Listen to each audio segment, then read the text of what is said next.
তিন শ্রেণীর মানুষ আছে যাদেরকে সাহায্য করা, যাদের উপকার করা, যাদেরকে বিপদ থেকে উদ্ধার করা, যাদেরকে রক্ষা করা, সহযোগিতা করা, এটা আল্লাহ তাআলা তার উপর তিনি কর্তব্য বানিয়ে নিয়েছেন। আল্লাহ তাআলা নিজের জন্য নিজেকে আবশ্যক করে নিয়েছেন। সেই সৌভাগ্যবান তিন শ্রেণীর মানুষ কারা? যেসব যুবক ভাইরা স্রোতের বিপরীতে, হারামের যে স্রোত জাহান্নামের দিকে নিয়ে যাচ্ছে আমাদের তরুণদেরকে, এর বিপরীতে যে সমস্ত যুবক যুবতীরা নিজেদেরকে বাঁচাবার সংগ্রামে যারা জয়ী হবেন, যারা নিজেদেরকে এসব হারাম থেকে বাঁচাবার জন্য চেষ্টা করবেন, কোরআন এবং হাদিস তাদের জন্য কিছু সুসংবাদের কথা বলেছে। এর ভিতরে এক নম্বর হলো আল্লাহ রাব্বুল আলামিন সেই সব মানুষদের সাহায্য করাটাকে আল্লাহ নিজের উপর তিনি কর্তব্য বানিয়ে নিয়েছেন।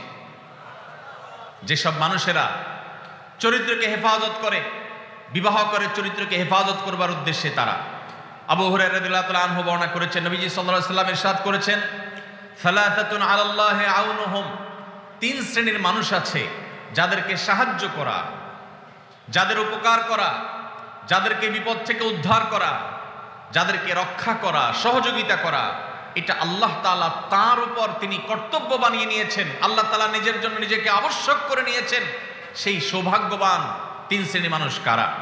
নবীজি সাল্লাল্লাহু আলাইহি ওয়াসাল্লাম বলেছেন, তার মধ্যে এক নম্বর হলেন আল মুজাহিদু ফি সাবিলিল্লাহ, যারা আল্লাহর রাহে জিহাদে রত থাকেন, আল্লাহর রাহে যারা জিহাদে থাকেন, সেই মুজাহিদদেরকে আল্লাহ রাব্বুল আলামিন সাহায্য করা, সহযোগিতা করা, তাদেরকে আল্লাহ রাব্বুল আলামিন মদদ করাকে আল্লাহ নিজের জন্য কর্তব্য বানিয়েছেন। নাম্বার 2, ওয়াল মুকাতাব আল্লাযী ইউরিদুল আদা, যেই কৃতদাস মালিকের সাথে চুক্তি করেছে কোন নির্দিষ্ট অ্যামাউন্ট দিয়ে সে মুক্ত হবে, তার যদি সদিচ্ছা থাকে সেটি আদায় করবার, আল্লাহ তাআলা তাকে সেটা আদায় করার জন্য সাহায্য করবেন, আল্লাহর ওয়াদা আছে।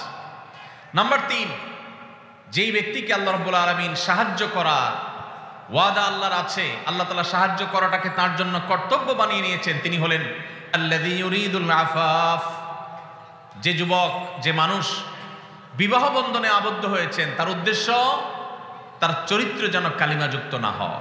চরিত্রকে হেফাজত করবার জন্য যে বিবাহের পথ বেছে নেয়, নবীজি সাল্লাল্লাহু আলাইহি ওয়াসাল্লাম বলেছেন, এই বিবাহ করা মানুষ, এই চরিত্র রক্ষা করা মানুষ, এই বীর, একে আল্লাহ রাব্বুল আলামিন সাহায্য করা, তাকে অর্থনৈতিকভাবে বরকত দেওয়া, তার জীবনের সার্বিক কল্যাণ দান করা, এই জিনিসটা আল্লাহ নিজের জন্য আল্লাহ কর্তব্য বানিয়ে নিয়েছেন।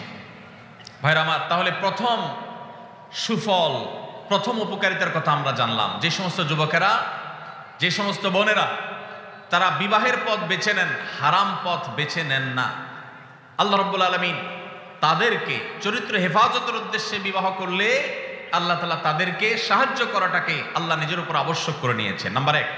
নাম্বার 2, যে মানুষগুলো তার দুই চোয়ালের মধ্যবর্তী অঙ্গ অর্থাৎ মুখ, তার জিহ্বা, তার ঠোঁট, তার মুখ, এটাকে হারাম থেকে নিয়ন্ত্রণ করবার দায়িত্ব যে নিয়েছে, অর্থাৎ এই মুখ দিয়ে হারাম কথা বলে না, হারাম কিছু খায় না, মুখ দিয়ে যত রকমের আল্লাহর অবাধ্য কাজ করা যায় সেগুলোর কোনোটা করে না, সে মুখকে কন্ট্রোল করে, এবং তার দুই রানের মধ্যবর্তী অঙ্গ অর্থাৎ তার সম্ভ্রম, তার ইজ্জতকে যে ব্যক্তি সংরক্ষণ করতে পারে, নবীজি বলেছেন, মাইয়াদমান লিমা বাইনা লিহিয়াইহি ওয়া মা বাইনা রিজলাইহি আদমান লাহুল জান্নাহ, যে ব্যক্তি তার দুই চোয়ালের মধ্যবর্তী অঙ্গ আর দুই রানের মধ্যবর্তী অঙ্গ, এই দুটি অঙ্গে কোনো প্রকার কালিমা লাগতে দেয় না, এগুলোকে হারাম থেকে বাঁচাবার সংগ্রাম করে, দায়িত্ব নেয়, সে এগুলাকে দায়িত্ব নিয়ে হেফাজত করে, নবীজি বলেছেন তার জান্নাতে যাওয়ার দায়িত্ব আমি নিলাম। ভাইরা আমার, প্রিয় নবী সাল্লাল্লাহু আলাইহি সাল্লাম যদি কারোর জান্নাতে যাওয়ার দায়িত্ব নেন, তাহলে তার আর কোনো ভয়ের কারণ আছে? তার জান্নাতের পথ ঠেকাবার শক্তি কারোর আছে? এত বড় অফার, এত বড় সুসংবাদ অন্য কোন নেকামল করার ক্ষেত্রে সচরাচর পাওয়া যায় না। যুবক ভাইরা, যদি যৌবনের সময়টাকে কালিমা মুক্ত রাখবার সংগ্রামে আপনি জয়ী হতে পারেন, মনে রাখবেন এটা হলো আপনার সবচেয়ে বড় বীরত্ব, এটা হলো আপনার সবচেয়ে বড় বাহাদুরি, এটা হলো আপনার সবচেয়ে বড় পুরুষত্ব।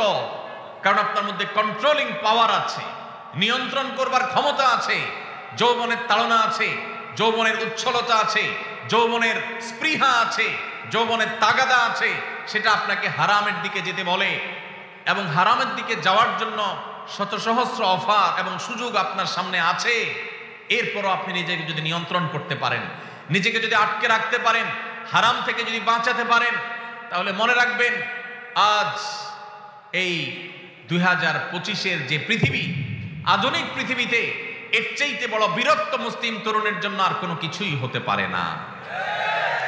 মুসলিম তরুণের সবচেয়ে বড় বীরত্ব, সবচেয়ে বড় তার সংগ্রামের জায়গাটা হলো সে তার ঈমান আমলকে হেফাজত করার পাশাপাশি তার চরিত্রকে কালিমা মুক্ত রাখতে পেরেছে।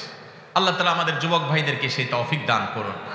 ভাইরা আমার, যদি আপনি এই কাজ করে এই সংগ্রামে যদি আপনি জয়ী হন, তৃতীয় যে পুরস্কার আপনার জন্য রয়েছে সেটি হলো, আমরা সবাই জানি কিয়ামতের ভয়াবহতম দিনে যে সকরুণ দৃশ্যের অবতারণা হবে, যে নির্মম দৃশ্য সেদিন আল্লাহ তাআলা সৃষ্টি করবেন, সেদিন প্রত্যেকটা মানুষ পাগল পোড়া হয়ে যাবে।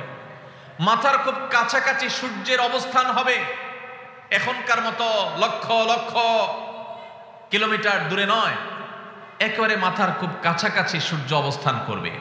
পুড়ে ছাই হয়ে যাওয়ার কথা, কিন্তু পুড়ে ছাই হবে না, আল্লাহ তাআলা ছাই হতে দিবেন না।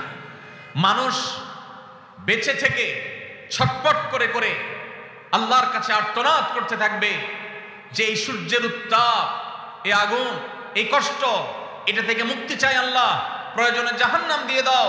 তারপর না, মৃত্যুকে আল্লাহ তাআলা চিরতরে শেষ করে দিবেন। শুধু ভোগ, জান্নাতীদের নেয়ামত, জাহান্নামীদের শাস্তি, দুইটাই স্ব অবস্থান থেকে ভোগ করবে।